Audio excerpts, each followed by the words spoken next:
Welcome to the Fear and Greed Afternoon Report for Monday, the 28th of February 2022. I'm Sean Aylmer. Every afternoon we bring you the 5 news items that happened today that you need to know about. Let's get into it. Story number 1. Russian troops took a southern Ukrainian city today, and the capital Kyiv and second city Kharkiv are under bombardment. According to reports, President Vladimir Putin from Russia expected to take the two cities within days of the assault, but Russian troops have encountered stiff resistance. Ukrainian President Volodymyr Zelensky, who remains in Kyiv, said the next 24 hours is crucial to defending the country. G7 nations have warned of further economic sanctions as commercial sanctions kick in. The European Union has closed its airspace to Russian aircraft and banned Russian state media from broadcasting into the bloc. Story number 2 is about the local market. The S&P ASX 200 closed up 0.7% to 7,049 points today following Wall Street's lead over the weekend. The big materials companies led the way, with BHP surging 4.4% and Rio Tinto up 3%. Fortescue Metals fell 2.4% after going ex-dividend. The oil and gas companies Woodside and Santos also did well on the back of higher oil and gas prices, while the same could be said for the gold diggers, with market leader Newcrest up 3.4%. The banks were flat, so too the retailers. The best performer was vitamin group Blackmores. It rose nearly 10%, while Clinical Pharmaceutical jumped 8%. Buy now, pay later group Zipco said it would pay nearly $500 million for competitor Sezzle. That was a deal we've all been waiting for.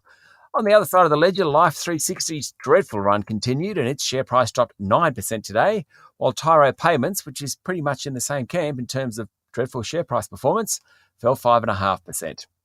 Story number 3. Insurer Suncorp said the floods in southeast Queensland and New South Wales will cost it around $75 million. Suncorp has already received more than 5,000 claims from the downpour, with more to come.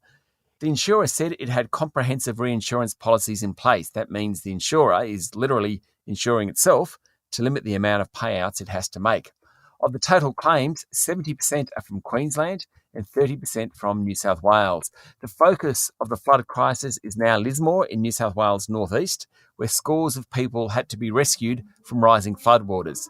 In Queensland, an 8th person has died from the floods, as some regions in the state got a year's rainfall in just a week. Story number 4 is all about the economy. January retail sales rose by 1.8% over the month, much higher than most economists expected. Spending on food soared, but the strongest growth came late in the month post-lockdowns, and department stores recorded sharp increases in sales. That's all according to the Bureau of Statistics. And story number 5, some good news for travellers. Indonesia will no longer require international passengers in Bali to isolate upon arrival under a trial program that starts next month. The intention is to lift all quarantine requirements by April. Passengers who are fully vaccinated will still have to take a PCR test when they arrive and stay inside their pre-booked accommodation while awaiting the result.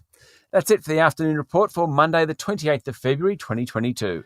Michael Thompson and I will be back tomorrow morning for the Tuesday edition of Fear and Greed. I'm Sean Aylmer. Enjoy your evening.